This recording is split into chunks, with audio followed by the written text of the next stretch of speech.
டாக்டரிடம் கேளுங்கள் நிகழ்ச்சி தொடர்கிறது. நேயர்களே, வயிறு மற்றும் குடல் சார்ந்த பிரச்சனைகளுக்கு உங்களுடைய கேள்விகள் சந்தேகங்களையும் நீங்கள் நிகழ்ச்சிக்கு அழைத்து கேட்கலாம். அடுத்ததாக சென்னையிலிருந்து உமா ஒரு நேயர் இணைப்பில் இருக்காங்க. வணக்கம் உமா. மேடம், சென்னையில இருந்து பேசுறேன். எங்க ஹஸ்பண்டுக்கு இப்போ டியோடினல் அல்சர்னு சொல்லியிருக்காங்க மேடம். அது வந்து இப்போ ப்ளீட் ஆகிட்டே இருக்கு மேடம். நாங்க ஹாஸ்பிட்டல்ல தான் அட்மிட் பண்ணியிருக்கோம் அவரை. சரி, அது ப்ளீட் ஆகிட்டே இருக்கு. அவங்க என்ன சொல்றாங்கன்னா அட்ரினல் தெரப்பின்னு ஒரு இன்ஜெக்ஷன் வந்து எண்டோஸ்கோபி மூலமா போட்டிருக்காங்க. சரிம்மா. அது வந்து 2 வாட்டி போட்டிருக்காங்க மேடம். ஆனாலும் அது க்யூர் ஆகல. இன்னும் ப்ளீட் ஆகிட்டு தான் இருக்கு. ஐசியூல இருக்கும் போது இருக்கு, ப்ளீட் ஆகல. இப்போ ஆகிட்டே இருக்கு மேடம். அது என்ன மேடம் பண்றது? இப்போ அவங்க கிட்ட கேட்டா என்ன செய்யறாங்கன்னா, ஸ்லிப்பு மாதிரி போட்டோம்னா அந்த புண்ணை வந்து இழுத்து பிடிச்சிப்போம், அப்போ ப்ளீட் ஆகாது, 90% வாய்ப்பு இல்லை அப்படின்றாங்க. அது போடலாமா என்ன மேடம்? சரிம்மா, நிகழ்ச்சிக்கு அழைத்ததற்கு நன்றி. இதற்கான ஆலோசனைகளை பார்க்கலாம். நிகழ்ச்சியை தொடர்ந்து பாருங்க. டாக்டர், இந்த டியோடினல் அல்சர்னு பார்த்தீங்கன்னா, நான் சொன்ன மாதிரி இப்போ சிறுகுடலோட முதல் பகுதியில் ஏற்படக்கூடிய அல்சர், இதில் காம்ப்ளிகேஷன்ஸ் வரும்னா ஒன்று வந்து ப்ளீடிங், ரெண்டாவது வந்து பர்ஃபரேஷன், இல்லை குடலில் ஒரு ஓட்டை விழுற மாதிரி, அது வந்து ரெண்டாவது காம்ப்ளிகேஷன். உங்கள் ஹஸ்பண்டுக்கு வந்திருக்கிறது முதல் பிரச்சனை, தட் இஸ் ப்ளீடிங். ப்ளீடிங்குக்கு அவங்க பண்ணியிருக்கிற வைத்தியம் கரெக்டு தான். முதல் வந்து நம்ம எப்போவுமே அட்ரினலின் இன்ஜெக்ஷனில் தான் ட்ரை பண்ணுவோம். அது மீறியும் ப்ளீடிங் திருப்பி வந்ததுன்னா கிளிப், ஹீமோ கிளிப்புன்னு நம்ம துணிக்கு கிளிப்பு போடுற மாதிரி அந்த ரத்த குழாய் மேலே கிளிப்பு போட்டு அந்த ப்ளீடிங்கை நிப்பாட்டலாம். இதை மீறியும் ஒரு சில காம்ப்ளிகேட்டட் அல்சர்ஸ் ப்ளீடிங் ஆச்சுன்னா நம்ம வந்து சர்ஜரி பண்ண வேண்டிய அவசியம் இருக்கலாம். பட் இந்த அல்சர் வந்து பார்த்தீங்கன்னா ஒரு 90% வந்து ஹெலிகோபாக்டர் பைலோரை அப்படின்னு ஒரு கிருமினாலே ஏற்படக்கூடாது. ஸோ இந்த அல்சருக்கு முதல் இந்த வைத்தியம்லாம் செஞ்ச பிறகு இந்த ஹெலிகோபாக்டர் பைலோரிக்காக வைத்தியம் ஆன்டிபயோட்டிக் உங்கள் டாக்டர் கட்டாயமாக கொடுப்பாங்க, 2 வாரத்துக்காக கொடுப்பாங்க. அதுக்கு பிறகு வந்து இந்த அல்சர் நல்லா குணமாயிடுச்சா ஆறிடுச்சான்னு பார்க்கறதுக்கு ஒரு 4 இல்லை 6 வாரம் கழிச்சு திருப்பி எண்டோஸ்கோபி செஞ்சு பார்த்து சொல்லுவாங்க. அவங்க பண்ணியிருக்கிற வைத்தியம் கரெக்டான லைனில் தான் இருக்குது. சரி டாக்டர், அடுத்ததாக வேப்பம்பட்டிலிருந்து கீதா இணைப்பில் இருக்காங்க. வணக்கம் கீதா. கீதா, உங்களுடைய தொலைக்காட்சி ஒளியை கம்மி பண்ணிட்டு டாக்டர்கிட்ட பேசலாம்.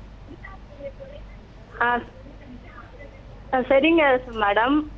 மேடம், நான் கீதா பேசுறேன். சொல்லுங்க. எனக்கு வந்து இந்த மேல் வயிறு கட்டும் போது கீழ் வயிறு ஒன்று மேல் வயிறு மாதிரி இருக்கு. அந்த மேல் வயிறுல அப்படியே இறுக்கமா புடிச்சிட்டு இருக்க போல இருக்கு மேடம். அப்படியே கல்லு போல இருக்கு. நம்ம 2 கிலோ வெயிட் தூக்கி வச்ச போல இருக்கு மேடம். அது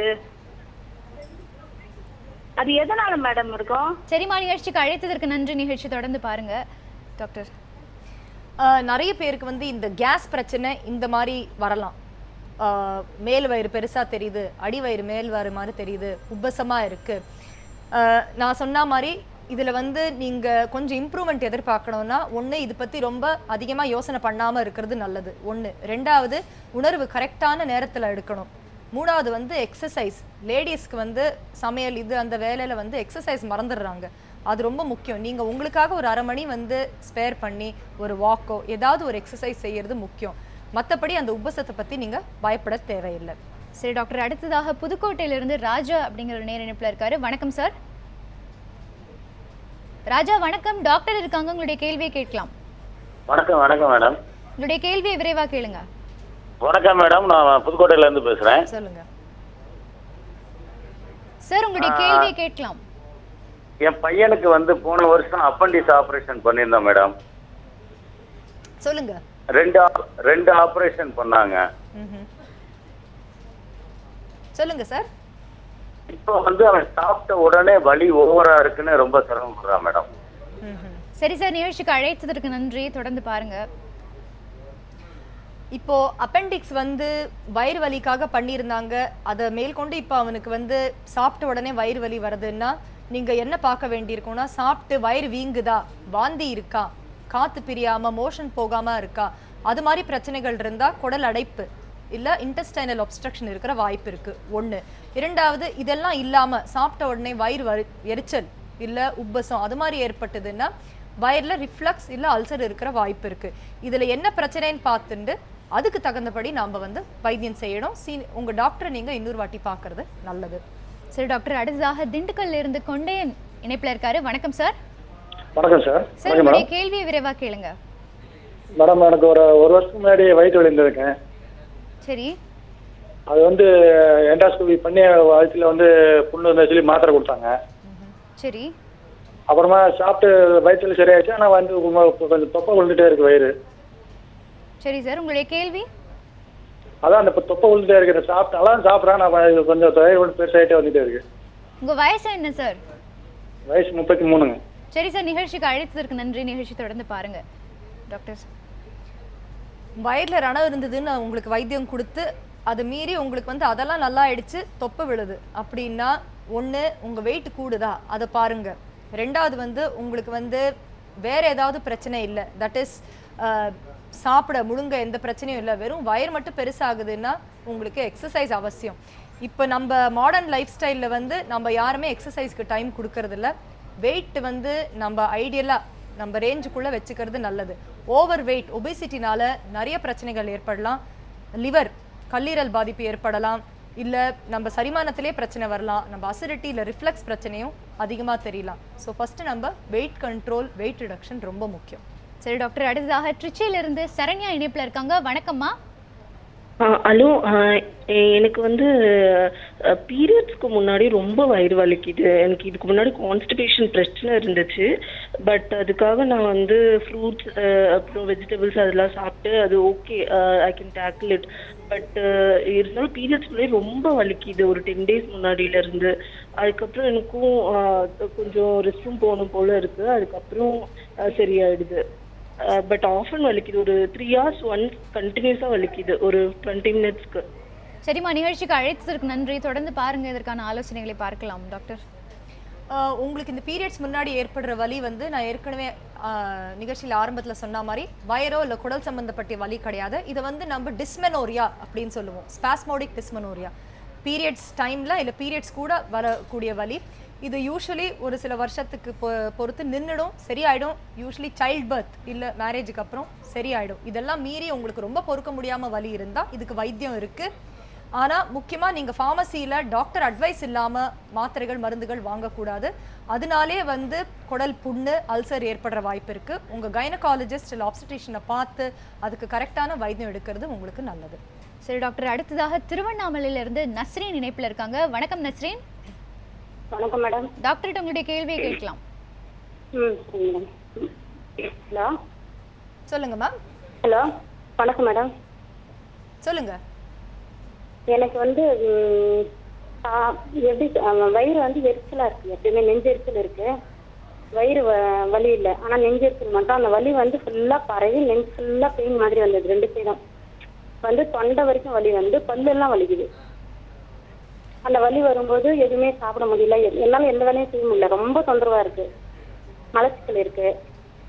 மோஷன் போனாக்கா ப்ளீட் ஆகுது. சரிம்மா, நிகழ்ச்சிக்கு அழைத்ததற்கு நன்றிம்மா. உங்களுக்கு இருக்கக்கூடிய பிரச்சனைகளுக்கு என்ன தீர்வு அப்படிங்கிறத பார்க்கலாம். நிகழ்ச்சியை தொடர்ந்து பாருங்க. உங்கள் சிம்டம்ஸ் எல்லாமே வந்து கேஸ்ட்ரோஇசோஃபேஜியல் ரிஃப்ளக்ஸ், ஆசிட் ரிஃப்ளக்ஸ்னால ஏற்படக்கூடிய சிம்டம்ஸ். நெஞ்செரிச்சல், தொண்டை வலி, இதை தவிர்த்து பல பிரச்சனைகள் வரலாம். வாய் புண்ணு, வாயில் வந்து ஒரு கெட்ட நாத்தம், இது எல்லாமே வந்து ரிஃப்ளக்ஸ்னால ஏற்படக்கூடிய சிம்டம்ஸ். ஸோ இதுக்கு வந்து நீங்கள் பார்த்தீங்கன்னா வைத்தியம் இருக்குது. இது டயக்னோசிஸ் பண்ணணும்னா இதுக்கு எண்டோஸ்கோபி பண்ணுறது நல்லது. நீங்கள் டாக்டரை பார்த்து எண்டோஸ்கோபி பண்ணிக்கலாம்.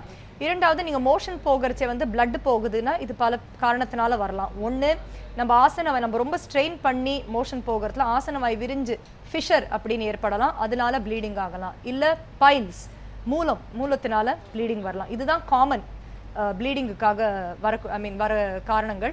ஸோ இப்போ நீங்கள் பார்த்தீங்கன்னா இதெல்லாம் நம்ம கண்ட்ரோல் பண்ணணும்னா மோஷன் போகிறச்சே முக்காமல் போகணும் ஒன்று. இரண்டாவது, மலச்சிக்கல் ஏற்படாமல் நம்ம பார்த்துக்கணும். அதுக்கு தகுந்தபடி நம்ம லைஃப் ஸ்டைல் வைத்தியங்கள் பண்ணிக்கணும். சரி டாக்டர், அடுத்ததாக வேலுச்சேரியிலிருந்து செல்வராஜ் இணைப்பில் இருக்காரு. வணக்கம் சார். வணக்கம் சார், உங்களுடைய கேள்வியை டாக்டர்கிட்ட கேட்கலாம். கொடுங்க வந்து. சொல்லுங்க சார். ஹலோ. ஆக்சுவலா எனக்கு வந்து 63 ஏஜ் ஆகுது. சொல்லுங்க சார். 63 வயசு ஆகுது.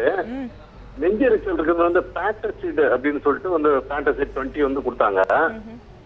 அது வந்து நிறைய சாப்பிடலாமா? அது வந்து கண்டினியூஸா சாப்பிட்டு தான் நெஞ்செரிச்சல் கொஞ்சம் இருக்கு, அது தொடர்ந்து சாப்பிடலாமா என்னங்கிறது தான் என்னோட.